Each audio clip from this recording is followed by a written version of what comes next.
Bersama kita ialah Yang Mulia Tuan Haji Abdul Aziz bin Haji Abdul Rahman.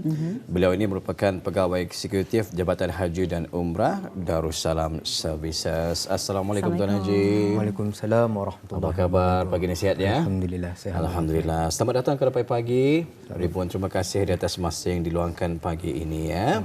Jadi tajuk kita ini Tuan Haji pagi ini adalah mengenai dengan perjalanan dan persiapan petugas haji. Bukan jemaah ni ya. Bukan jemaah. Petugas. Petugas. Jadi kita ni akan lebih mengetahui mengenai dengan petugas-petugas haji bagi tahun ini khususnya dari Darussalam Services ya. Jadi untuk memulakan ruangan wawancara kita ini mungkin saya persilakan untuk Tuan Haji memberikan mukadimah dan juga penerangan mengenai dengan tajuk kita ini. Silakan Tuan Haji. Okey, bismillahirrahmanirrahim. Alhamdulillahirabbil alamin wassalatu wassalamu ala asyrafil anbiya'i wal mursalin sayyidina Muhammadin wa ala alihi wa sahbihi ajma'in. Assalamualaikum warahmatullahi taala wabarakatuh. Waalaikumsalam warahmatullahi. Alhamdulillah, terlebih dahulu sebelum kita ni bercakap ataupun berbincang mengenai berkenaan dengan tugas tugas tentang pegawai petugas haji ni pegawai haji ya. Saya dari syarikat Darussalam Services ingin mengucapkan ribuan terima kasih kepada pihak RTB kerana telah menjemput saya sebagai wakil dari Darussalam Services untuk membicarakan tentang topik kita ni pada pagi ini. Ya.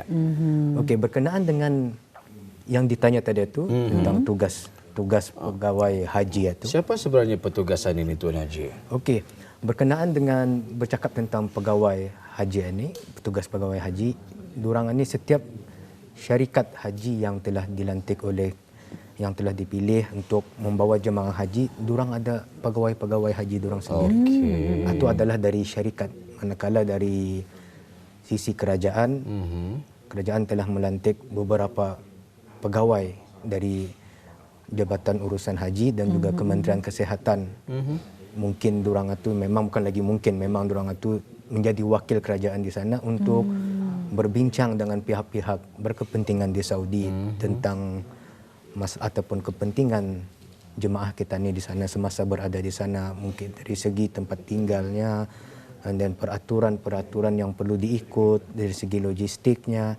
Dan manakala dari sisi kami syarikat, alhamdulillah kami setiap syarikat itu dorang ada membuat persiapannya tersendiri untuk menampung dan juga sebagai persediaan untuk membawa jemaah ke sana nanti insya-Allah. Insya-Allah ya. Jadi memang setiap tahun ada petugas ya daripada Darussalam Services sendiri yang akan dihantar ke Arab Saudi ya, untuk bertugas menemani para jemaah kita ni ya. Kalau untuk tahun ini daripada Darussalam Services ni berapa orang jemaah tu? Okey, bagi tahun ini, bagi tahun 2026, jumlah jemaah yang berdaftar bersama Darussalam Services untuk menunaikan haji adalah seramai 448 orang. 448 dan insya-Allah mereka ini akan diiringi dengan 12 orang pegawai haji. 12 orang pegawai haji ya, dicampur lagi dengan para jemaah 440. Bercampur dengan jemaah total semua dengan pegawai dan jemaah 460 orang. 460 orang. Baik, kita ada dikongsikan beberapa keping foto yang suka juga sebenarnya kita mengetahui apa cerita di sebalik foto hari ini. Ya. Okey, gambaran ini adalah ketika ia sebahagian daripada servis juga ataupun sebahagian daripada persediaan syarikat untuk para jemaah itu membuat taklimat haji, iaitu jemaah akan diterangkan kemudian akan diberikan gambaran awal tentang keadaan di sana, keadaan macam mana nanti apabila sudah berada di sana dan apa yang akan mereka buat sepanjang mereka berada di sana tu nanti insya-Allah. Dan alhamdulillah seperti mana tahun-tahun sebelum ini pihak syarikat selalunya akan membuat kelas bimbingan untuk jemaah. Memang sebelum ini pun durang ada para jemaah memang akan diberi kursus bimbingan manasik haji oleh Kementerian Al-Ahwal Ugama. Jadinya apabila sudah di sana nanti dan juga sudah di sana nanti Saudi, syarikat mengambil inisiatif supaya jemaah itu akan lebih sebagai nilai tambah arah durang daripada apa yang telah durang pelajari dan fahami tentang ibadah haji, maka di sana nanti bimbingan ataupun biasanya di sana kami akan memanggil halaqah ilmi, iaitu membuat kumpulan-kumpulan yang akan membicarakan tentang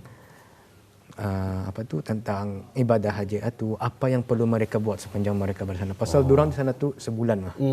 So sebulan. Jadi kami indah mau syarikat indah mau durang akan cuma duduk diam saja, membuat tanpa membuat apa-apa. Jadi akan diisi dengan bimbingan kelas manasik haji, kemudian ada ceramah harian, kemudian kami diajarkan selalu membuat terlampau banyak aktiviti, terlampau mengacau jemaah. Tapi dalam masa yang sama setiap hari akan diingatkan para jemaah itu supaya mengisi masa dorang tu dengan memperbanyakkan ibadah. Sama ada dari segi sembahyang, membaca Al-Quran ataupun berzikir, terpulang apa saja amal ibadah yang penting dorang mengisi masa dorang itu. Jadi maksudnya bimbingan itu indah berhenti di negara Brunei Darussalam sahaja, dengan adanya petugas haji yang ikut terbang bersama dengan mereka ke Tanah Suci ini. Bimbingan-bimbingan tersebut dari masa ke semasa akan terus diberikan kepada bakal jemaah haji negara kita di Brunei Darussalam ini ya. Rata-rata jemaah haji negara kita ini ada yang sudah pernah mengerjakan haji ataupun ada ramai di kalangan mereka yang buat pertama kalinya menunaikan ibadah haji. Okey.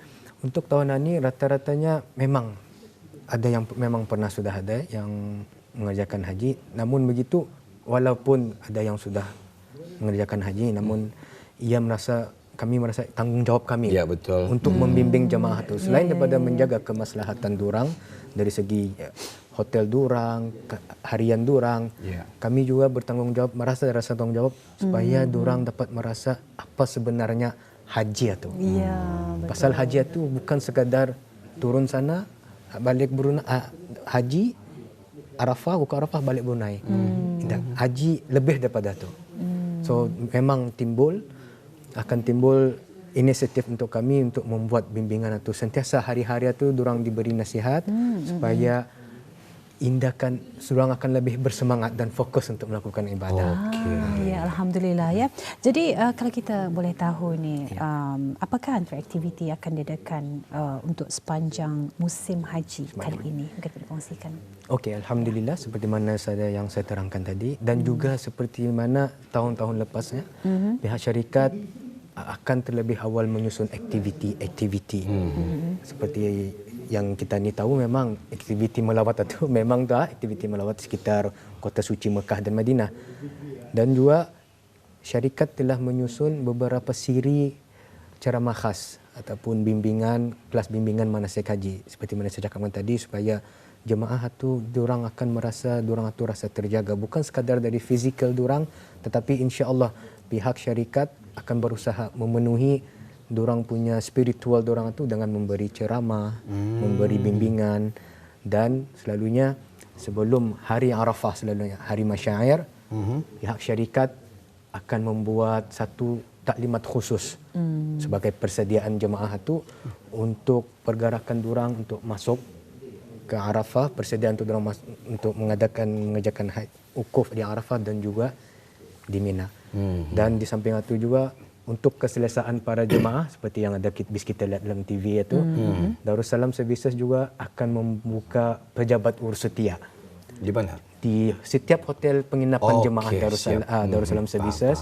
Dan ini juga kena buat oleh mana-mana ejen juga, akan membuka pejabat urus setia bagi jemaah itu supaya diorang dapat berurusan dengan kami, dan kami akan kira untuk memenuhi apa kemahuan jemaah itu selagi mana dapat kami penuhkanlah. So fungsinya macam reception desk lah ni ya? Ya, lebih kurang macam reception desk. Selalunya apa permasalahan yang ditimbulkan apabila para jemaah menuju ke meja ini? Okey, selalunya diorang akan bertanya apa akan dibuat aktivitinya. Dan office kami buka tu pejabat urus itu di samping daripada aktiviti yang kami buat itu, kami juga ada menawarkan perkhidmatan akikah dan korban. So dari kadang jemaah itu diorang akan datang ke pejabat urus setia akan berurusan tentang akikah dan korban. Jadi sebulan lamanya mereka berada di sana, berapa hari mereka berada di Madinah, berapa hari mereka berada di Tanah Suci Mekah? Okey, untuk di Madinah mereka akan berada mengikut pakejnya, ada yang berada sekitar dalam 8 ke 9 hari macam itu. Di Madinah. Dan selepas itu akan bergerak ke Mekah. Akan bergerak di Mekah. Sampailah menunggu hari kemuncak. Sampai hari kemuncak hari Arafah. Ya, alhamdulillah. Jadi kalau kita boleh tahu juga tuan, apakah antara perkara-perkara yang boleh dan dilarang untuk dilakukan semasa berada di tanah suci ini? Okey, kerajaan Arab Saudi sebenarnya khusus untuk jemaah yang terpilih sudah, sebenarnya tidak ada apa-apa larangan-larangan khas. Kecuali ketika berada di sana nanti semua jemaah akan diberi satu kad namanya, iaitu kad nusuk. Kemudian kad itu ya macamnya orang Brunei, IC kita ni, mesti kita ni bawa ke sana kemari. Hatta masuk ke Masjidil Haram pun pasti akan ditanya kad nusuk itu. Jadinya kalau nak ada kad nusuk itu, dorang ada satu device, dorang akan men-scan muka betul atau tidak jemaah ni berregister untuk menunaikan haji. Kerana ini ia berkait rapat dengan tadi soalan yang ditanya larangan-larangan itu, ia berkait rapat dengan larangan yang telah ditetapkan oleh kerajaan Arab Saudi, iaitu bagi sesiapa yang hendak menunaikan haji mesti ada permitnya. Ini bagi mengelakkan untuk orang yang tanpa permit untuk masuk ke dalam Saudi ketika musim haji itu. Jadi nusuk ini sudah sedia untuk mereka? Okey, nusuk itu ia disediakan oleh pihak maktab ataupun pihak service provider di Saudi. Ya, pihak maktab ini maktab 112 yang diberi kepercayaan oleh kerajaan Arab Saudi untuk mengelinga, untuk menjaga jemaah Brunei Darussalam. So bis durangan ini sekarang yang akan menyediakan kad itu sekarang, kad nusuk, kemudian akan diserahkan kepada jemaah-jemaah kita ni, insya-Allah. Kalau dari segi visa apa memang sudah selesai lah? Okey, dari segi visa alhamdulillah sudah selesai dari pihak kerajaan pun, dari pihak Jabatan Urusan Haji sama ada Jabatan Urusan Haji dan juga syarikat, alhamdulillah telah selesai, telah diserahkan sendiri kepada jemaah. Alhamdulillah, mereka sudah memegang visa masing-masing ya. Ya, alhamdulillah Wali. Jadi sebenarnya ni kita telah pun tadi sempat bercerita ya berkenaan dengan keadaan cuaca panas pada masa ini, dan 2 tahun kebelakangan ini kalau tidak silap melalui artikel telah dikongsikan sehingga mencecah 50 darjah Celsius di Saudi Arabia. Jadi mungkin mungkin nasihat yang perlu dibuat oleh para jemaah haji, terutama sekali pada musim cuaca panas ini, kita dapat dikongsikan. Silakan tuan. Okey, alhamdulillah. Seperti mana yang diketahui ramai, kerajaan ke bawah Duli pun ada mengantar pasukan perubatan untuk memantau kesihatan jemaah-jemaah haji kita ni ketika diorang berada di sana tu. Dan memang seperti mana yang dinyatakan, keadaan cuaca ketika berada di sana tu terutamanya di hari kemuncak memang mencapai, macam tahun lepas dia mencapai 52 degree darjah Celsius. Namun pada hari-hari biasanya tu ketika berada di terutamanya di Mekah, hari-hari biasa tu keadaan cuaca tu dia punya panasnya tu boleh dikatakan dalam 45 ke 46 degree Celsius puratanya. Pun panas daripada negara kita ni. Pun panas juga dari negara. Tapi alhamdulillah dengan daripada nasihat daripada pegawai-pegawai kesihatan di sana yang banyak menasihatkan para jemaah kita ni untuk jangan banyak berjalan di luar, berada dalam keadaan cuaca panas. Mereka juga menasihatkan jemaah untuk banyak-banyak meminum air supaya badan itu sentiasa dalam keadaan dehidrasi, hydrated.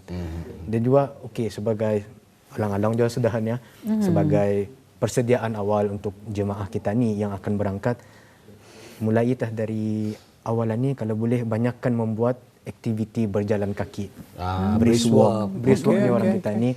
Pasal semasa di sana nanti jemaah akan lebih banyak bergerak dari hotel ke masjid, kemudian balik ke hotel di bawah cuaca panas. Jadi memang membiasakan keadaan diri dengan awal banyak bergerak, awal berjalan. Dan kalau kita boleh tahu penginapan daripada hotel ke menuju ke masjid? Okey, bagi penginapan hotel Jemaah Darussalam Services di Madinah, jarak daripada hotel hingga ke Masjid An-Nabawi itu lebih kurang dalam 50 meter saja. Manakala di Mekah nanti akan ada 3 hotel penginapan bagi jemaah-jemaah Darussalam Services, iaitu Hotel Safa Ghufran bagi pakej D5 yang kira-kira terletak dalam 50 meter saja daripada Masjidil Haram. Dan yang kedua, bagi package Fairuz, jemaah package Fairuz, mereka akan menetap di Hotel Olayan Ajat. Itu kira-kira dalam 150 meter saja perjalanan. Dan manakala bagi package Zamrud, iaitu bagi di Hotel Snud Ajat, kira-kira dalam 300 ke 350 meter saja. Namun begitu, memang masih disarankan juga. Dan ini peluang bagi orang yang suka mengumpul step. Kerana standard di sana pernah dicuba. Standard di sana sehari itu dalam 15,000 step. Berjalan ya. 15,000 step. Jadi kalau di Brunei kita ni ada Bandar Kuceria, di sana di Mekah kita ni boleh ada setiap hari ceria. Setiap hari ceria, Mekah Kuceria. 15,000 setiap hari. 15,000 standard, 12,000 ke 15,000. Average ya. Average. Jadi kalau orang yang suka mengumpul step, inilah memang peluangnya. hakikatnya ke masjid itu hampir dekat saja 50 meter, 450 meter. Tapi apabila kita berada di dalam masjid itu, kadang-kadang mencari ruang. Mencari ruang lagi, berjalan mencari menuju ruang. saf lagi. Kerana di masjid itu dia sentiasa penuh dengan orang. Apatah lagi kalau sudah masuk waktu sembahyang. Masuk waktu sembahyang itu, kalau kita ni di Brunei biasanya dengar azan ataupun qamat barukan ke masjid.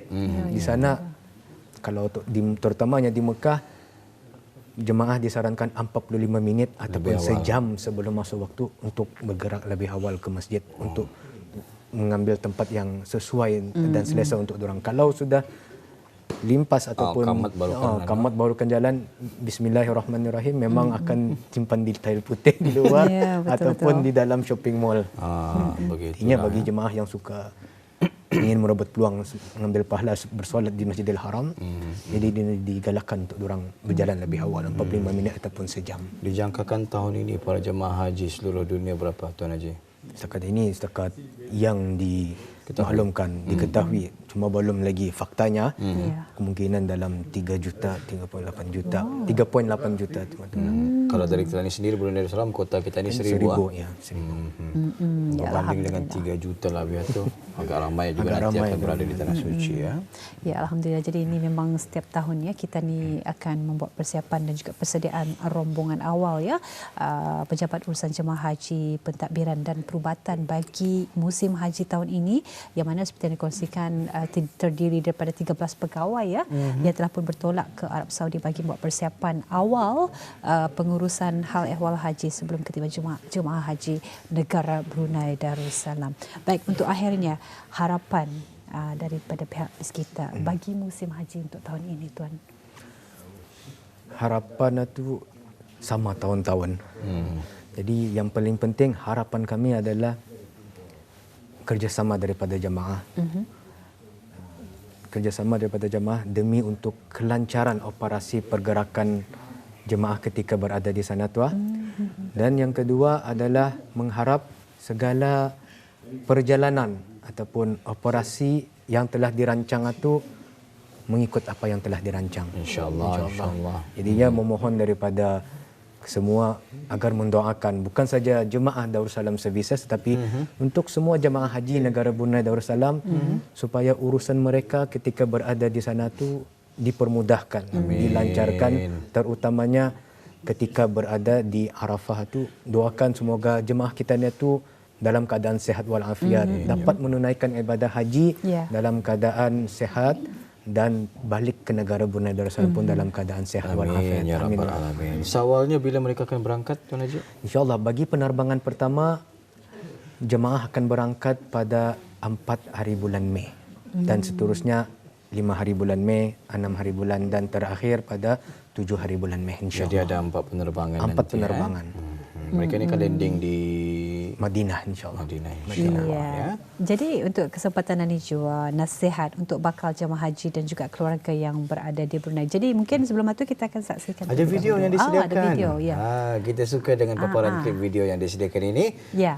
Kita saksikan seketika. Mungkin boleh dikongsikan. Betul. Ini Tuan lapas ni, Tuan. Okey, ini video ketika jemaah membuat lawatan di sekitar kota Madinah. Dan ini adalah video jemaah yang ini adalah ketika jemaah menghadiri kelas bimbingan yang telah disusun oleh pihak syarikat. Sama juga ini jemaah untuk seperti mana saya katakan tadi, untuk jemaah tu untuk refresh balik apa yang diorang telah pelajari ketika diberi kursus di Brunei. Ini bakal tahunan ya, bukan? Yang ni Yang tahun ni lepas. Tahun lepas. Oh, tahun lepas. Okey. Awak ni di Tanah Suci sudah ya? Okey, siap. Alhamdulillah. Jadi yang didapat nanti tadi itu petugas tu? Petugas tu. Membimbing mereka ni? Itu adalah para mutawif yang akan sentiasa bersama jemaah dari awal jemaah datang sehingga jemaah balik. Jadi 400 lebih jemaah tu sekumpulan itu satu atau 401 tu tuan bawa? Indah. Ya, okey, dari 448 itu yang berdaftar bersama Darussalam Services mengikut package yang telah diorang pilih. Jadinya sebanyak berapa grup tu? 12 bas semuanya. Ya. Dah ada 12 bas, jadinya satu bas satu requirement yang diperlukan adalah untuk satu bas diperlukan untuk satu jemaah dan juga satu mutawif. Jadi rata-rata satu bas satu total jemaah tu antara 32 orang ke 42 orang. Mengikut package yang telah jemaah sendiri pilih. Ya, alhamdulillah. Baik, lengkap kita ni ketahui Mahirah ya. Betul. Persiapannya rapi juga khususnya daripada pihak Darussalam. Kita ni mengharapkan mudah-mudahan tahun ini ya para jemaah haji negara kita di Brunei Darussalam dalam keadaan tenang. Amin, amin ya rabbal Sihat-sihat sahaja ya melaksanakan ibadah haji untuk tahun ini. Sekali lagi ribuan terima kasih kita ucapkan buat Yang Mulia Tuan Haji Abdul Aziz bin Haji Abdul Rahman di atas perkongsiannya pagi ini. Tuan kan terbang juga nanti? InsyaAllah pada besok hari. Sebahagian daripada advance team yang telah dipilih. Selamat berlepas besok Tuan Haji ya. InsyaAllah. Baik, Assalamualaikum. Waalaikumsalam warahmatullahi